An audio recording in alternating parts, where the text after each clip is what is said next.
All right, today we're going to decode a framework that will totally change how you see the market. Seriously. I want you to forget everything you think you know about chaos and unpredictability. We're going to start looking at investing as a strategic campaign using the powerful principles from the Investor's Code. You've probably heard it a million times, right? The market is volatile, it's complex, it's totally random.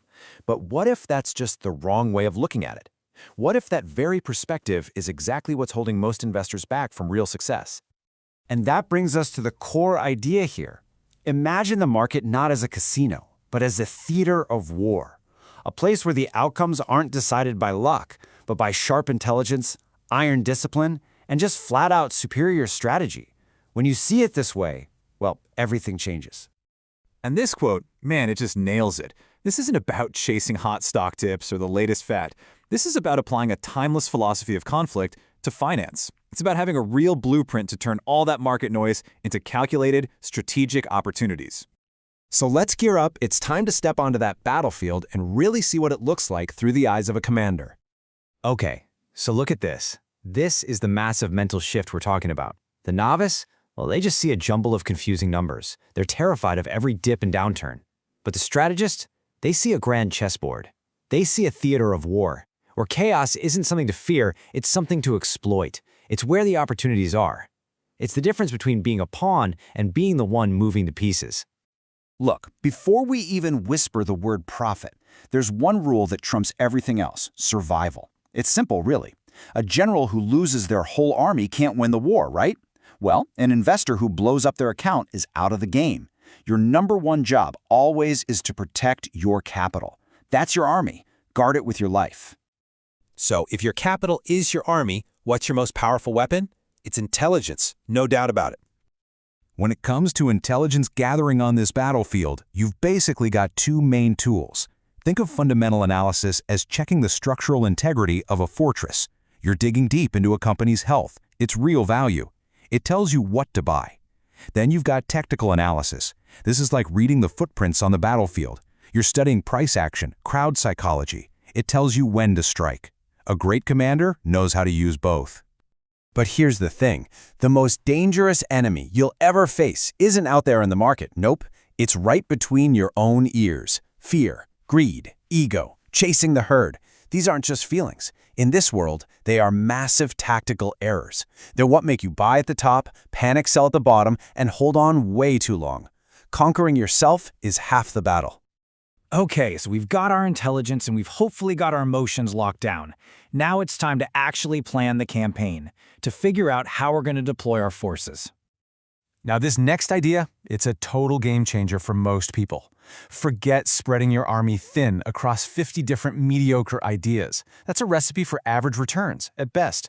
The principle of superior force says you concentrate your power, your capital, on your absolute best, highest conviction ideas. That's how you make a real impact. But concentrating your forces doesn't mean you just go all in at once. No way. That's reckless.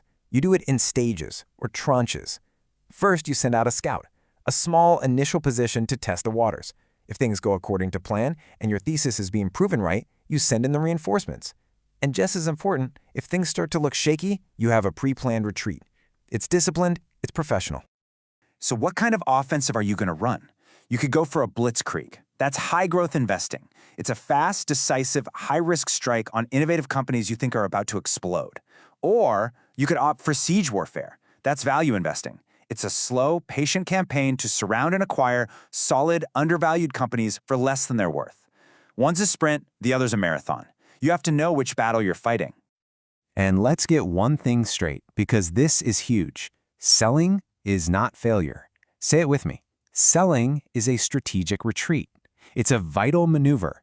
You pull back when your original reason for being there is gone, when you hit a preset target, or just to protect your army for the next fight. Taking a small, planned loss is how you prevent a massive, catastrophic defeat. It's smart, not weak. Which brings us to our final section, and honestly, maybe the most important part of this whole thing, the internal mindset, the commander's own personal code. We talked about these guys before, right? The internal enemies. Let's really personify them. Ego is that arrogant general who thinks he can't possibly be wrong. Fear is the panicked soldier screaming, "Retreat," at the worst possible moment.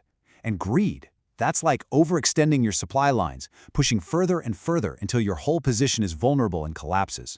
You have to know these enemies to defeat them. And this might be the most powerful and, let's be honest, the hardest weapon to use in your entire arsenal: doing nothing.